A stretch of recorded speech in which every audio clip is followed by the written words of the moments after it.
Contrairement à ce qu'on pourrait penser, le secteur bancaire, c'est l'un des secteurs qui présente le plus d'opportunités pour les data scientists. Donc si aujourd'hui, vous êtes data scientist ou alors vous souhaitez devenir data scientist, je vous recommande vivement le secteur bancaire pour 3 raisons. La première raison, c'est que la banque, c'est vraiment l'économie la plus traditionnelle. Ça fait des années, des centaines d'années qu'on a des banques. Et comme ça fait longtemps qu'on a des banques, il faut savoir que les banques ont énormément de données. On dit souvent que faire la data science, c'est quoi?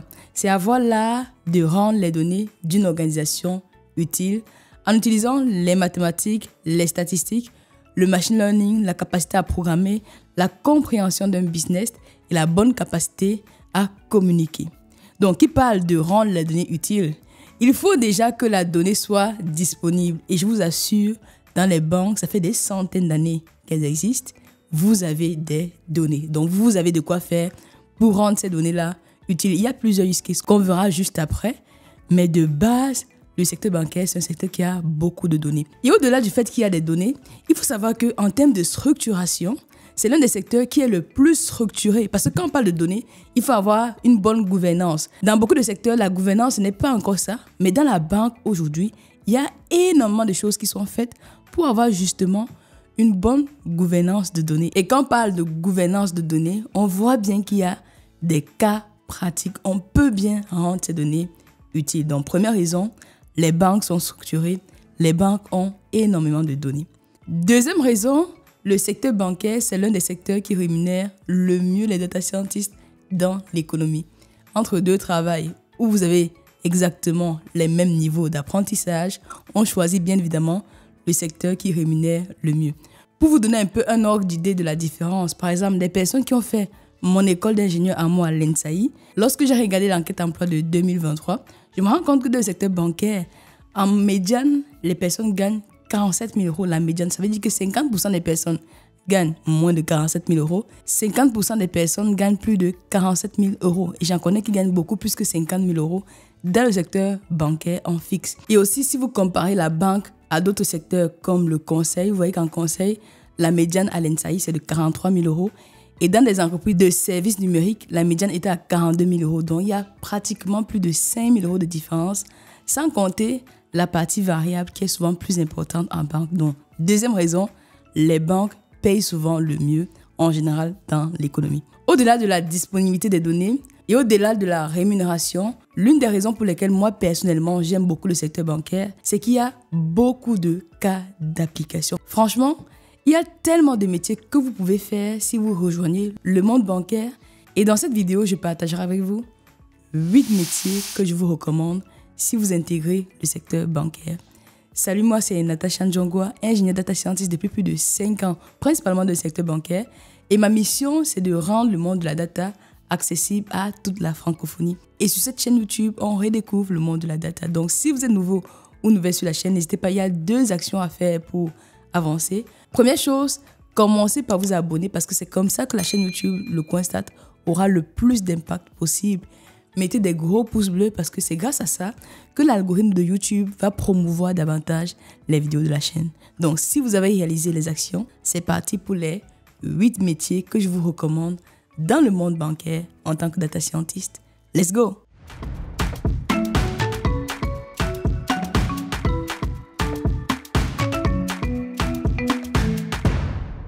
Le premier métier que je vous recommande vivement, c'est le métier d'analyste quantitatif en modélisation du risque de crédit. C'est le métier que moi j'exerce au quotidien en banque. Bien évidemment, la bonne charité commence par soi-même. En quoi ça consiste ce métier? Pourquoi est-ce que vous, en tant que data scientist, vous pouvez également exercer ce métier? Il faut savoir que la banque, de façon traditionnelle, quelle est sa mission? C'est de collecter l'épargne, l'argent des agents à capacité de financement, les personnes qui sont capables de financer l'économie, et de redistribuer cet argent auprès des agents à besoin de financement via, par exemple, des prêts bancaires. Par exemple, lorsque vous allez demander un crédit immobilier, en fait, la banque vous prête de l'argent. C'est ça son activité traditionnelle, ok? Il faut savoir que dans cette transaction-là, lorsque, par exemple, Natacha va prendre un prêt conso pour acheter cette tablette, je ne vous recommande pas du tout de prendre des crédits à la consommation pour acheter ce type d'objet parce que ce sont des passifs. Mais supposons que j'ai pris un crédit à la consommation pour acheter cette tablette, ok? Lorsque je prends le crédit à la consommation, il faut savoir que normalement, je dois rembourser l'argent que j'ai emprunté à la banque suivant un échéancier bien défini. Il peut arriver qu'en fait, j'ai perdu mon travail et je n'arrive pas à rembourser l'argent à la banque. Et là, il y a un risque de crédit. Il y a ce qu'on appelle le risque de crédit, le risque de défaut lié à un prêt. Ça peut être le crédit à la consommation, ça peut être les prêts immobiliers, ça peut être les crédits revolving. Il y a plusieurs types de prêts en fait qui existent en banque. Et d'après la réglementation bancaire, il faut savoir que comme la banque est au cœur de l'économie, ce secteur est très réglementé. Donc, la Banque centrale européenne, par exemple, demande souvent aux banques de mettre en place ce qu'on appelle les RWA. C'est quoi RWA? Risk Weighted Asset. En gros, c'est une certaine somme d'argent, c'est un coussin de sécurité que la banque doit calculer pour justement se prémunir de ce risque de crédit. Et moi, en tant qu'analyste quantitatif en risque de crédit, il faut que je développe ce qu'on appelle des modèles mathématiques de probabilité de défaut. En gros, quelles sont les chances que je ne rembourse pas le crédit que j'ai contracté. C'est ça les modèles de PD. Pour calculer les RWA, on a besoin de ce qu'on appelle les modèles de LGD, Lost Given Default.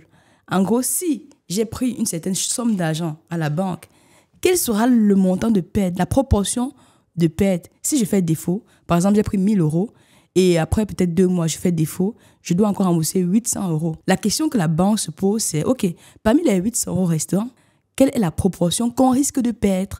Parce que c'est à partir de ça, on calcule l'indicateur RWA. Il y a ce qu'on appelle le CCF, la LGDD.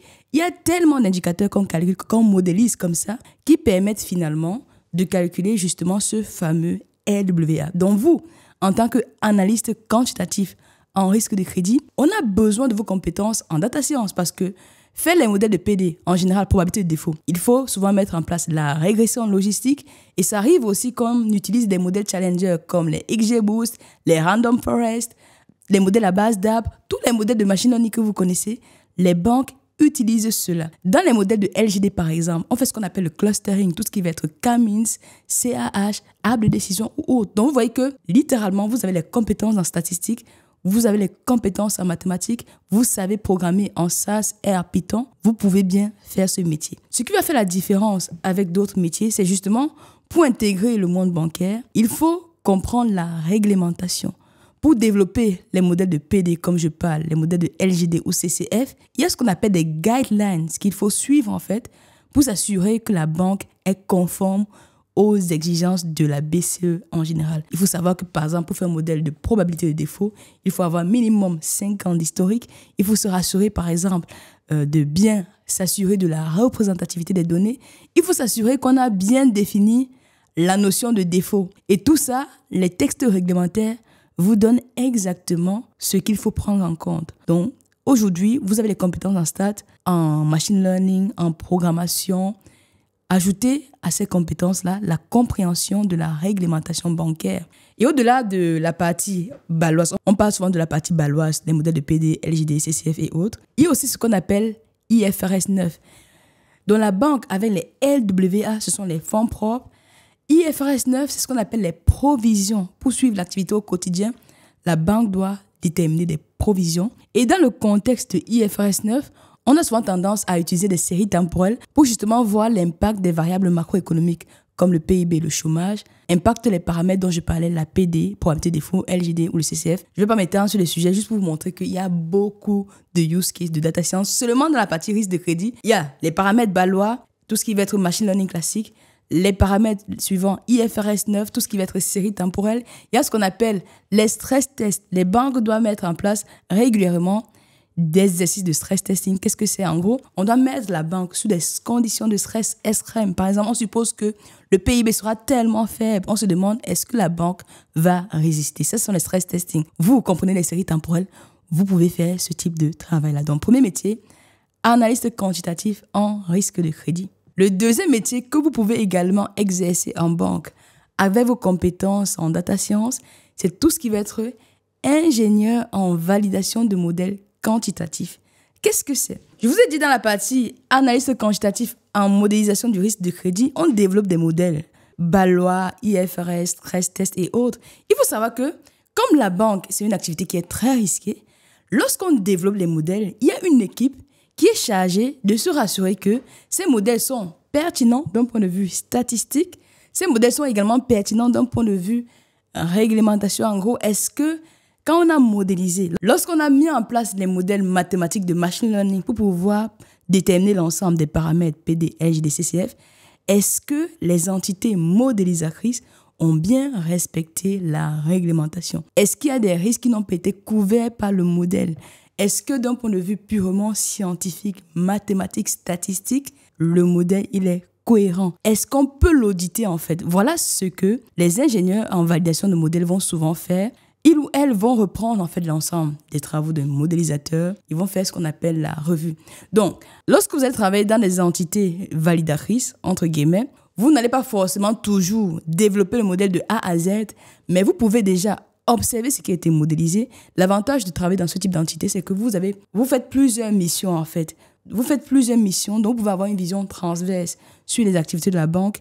Et parfois, ça peut arriver de mettre en place également ce qu'on appelle des challengers. En gros, les équipes de modélisation ont fait un modèle précis.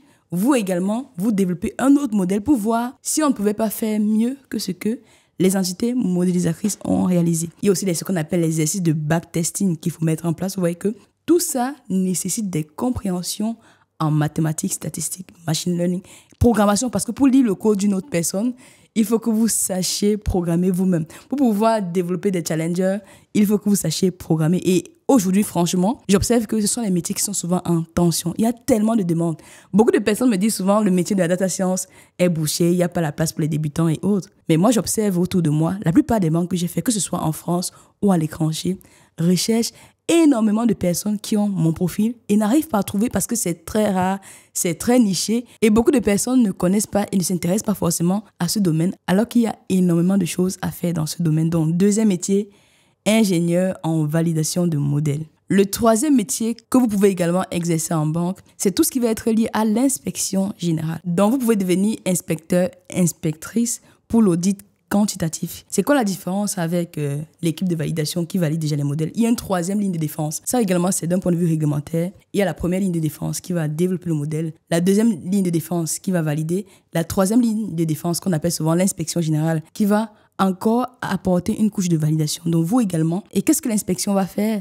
Plus vérifier en fait les processus, plus vérifier la conformité réglementaire de l'ensemble des modèles qui ont été développés. Et pour faire cela, on a également besoin d'avoir une bonne compréhension des modélisations statistiques de machine learning. Et même dans les inspections générales en général, il y a ce qu'on appelle les data labs. Donc vous pouvez être data scientist dans le data lab de l'inspection générale et vous accompagnez les inspecteurs, les inspectrices dans leurs activités d'audit en général. Et avec ça, vous avez une autre implication de la data science dans le monde de la banque. Et sachant que l'inspection générale, c'est souvent la voie royale en banque pour avoir des métiers à forte responsabilité.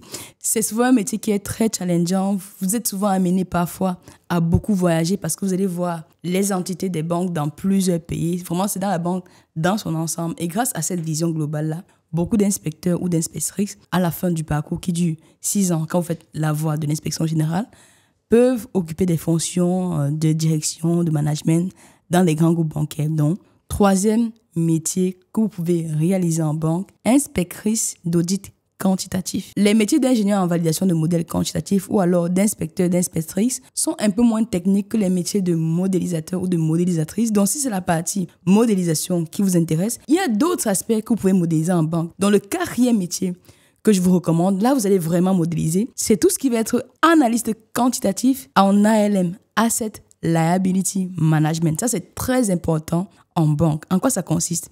J'ai parlé du risque de crédit. Il faut savoir qu'il y a également le risque de liquidité en banque. Qu'est-ce que c'est? Je vais vous donner un exemple caricatural pour que vous compreniez. Lorsque vous mettez vos dépôts, l'argent dans votre compte courant, par exemple, ok, vous pouvez retirer cet argent à tout moment. Il faut savoir que lorsque vous mettez, par exemple, 1 000 € dans votre compte courant, en fait, ça ne reste pas stocké là, ça vous attend, en fait. La banque doit financer l'économie avec, justement, ce qui est dans le compte courant. La spécificité d'un compte courant, c'est que vous pouvez retirer l'argent quand vous le souhaitez, à tout moment. Et il y a ce qu'on appelle les conventions d'écoulement. Étant donné que vous pouvez retirer à tout moment, imaginez-vous, vous arrivez à un moment donné, vous voulez retirer vos 1 000 € et la banque vous dit, écoutez, on n'a pas l'argent parce qu'on a donné un Z pour financer l'achat de son iPad, par exemple. Vous voyez que c'est un risque, c'est ce qu'on appelle le risque de liquidité. Et pour se prémunir de ce risque-là, il y a ce qu'on appelle les conventions d'écoulement qu'il faut définir. Donc, par exemple, si je mets 1 000 € dans mon compte bancaire, après un mois, est-ce qu'il reste 900 €? voyez, s'il reste 900 euros, la banque peut peut-être faire un crédit à court terme, je caricature,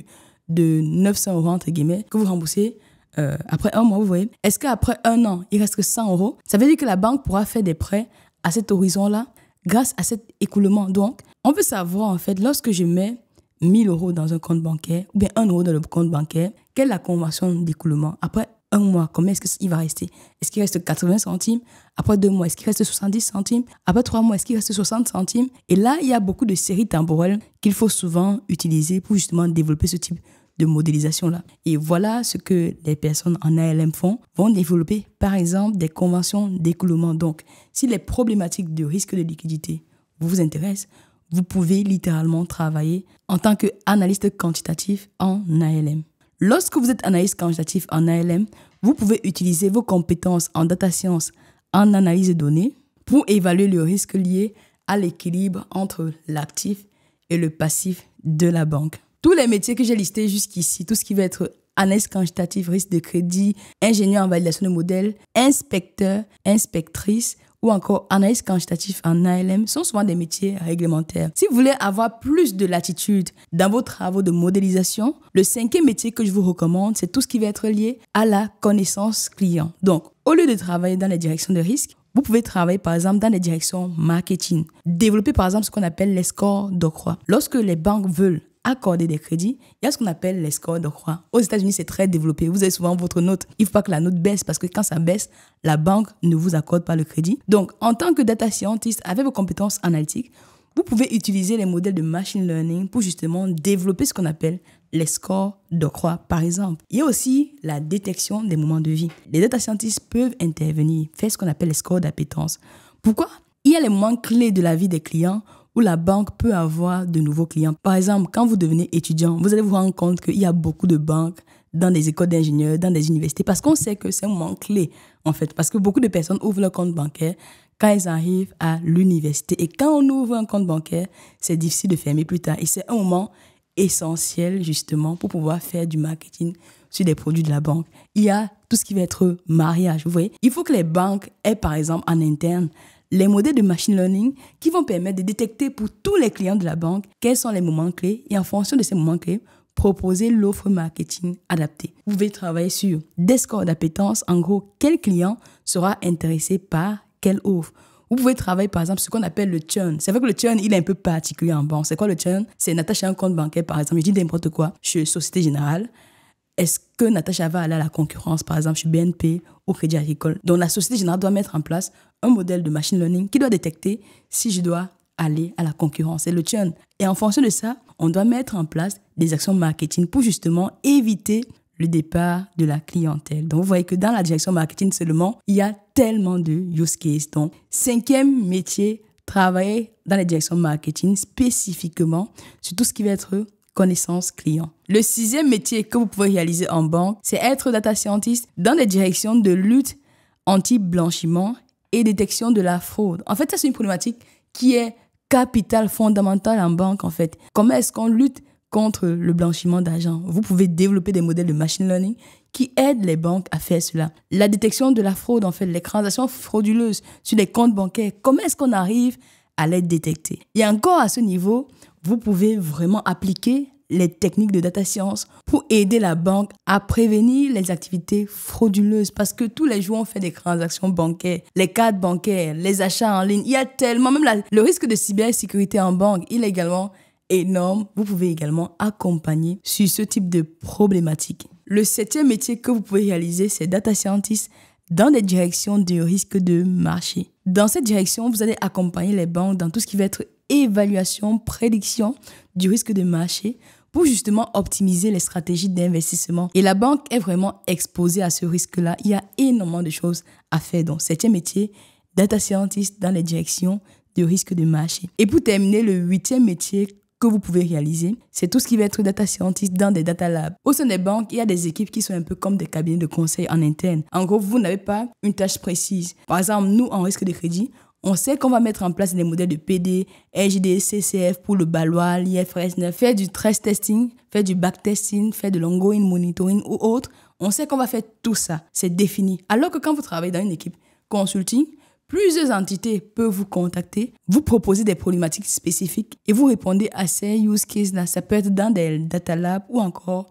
dans des équipes conseils en banque. Donc, vous voyez qu'il y a énormément de métiers que vous pouvez réaliser en banque. Et ce qui est bien, c'est qu'il y a souvent la mobilité d'un métier à un autre qui est possible. N'hésitez pas à me dire en commentaire quel métier vous avez découvert grâce à cette vidéo, quel métier vous pouvez rajouter à la liste. Donc, si vous souhaitez apprendre les compétences de data science qui sont très recherchées en banque, j'ai créé une roadmap complète de A à Z qui vous permet d'avoir l'ensemble des compétences nécessaires.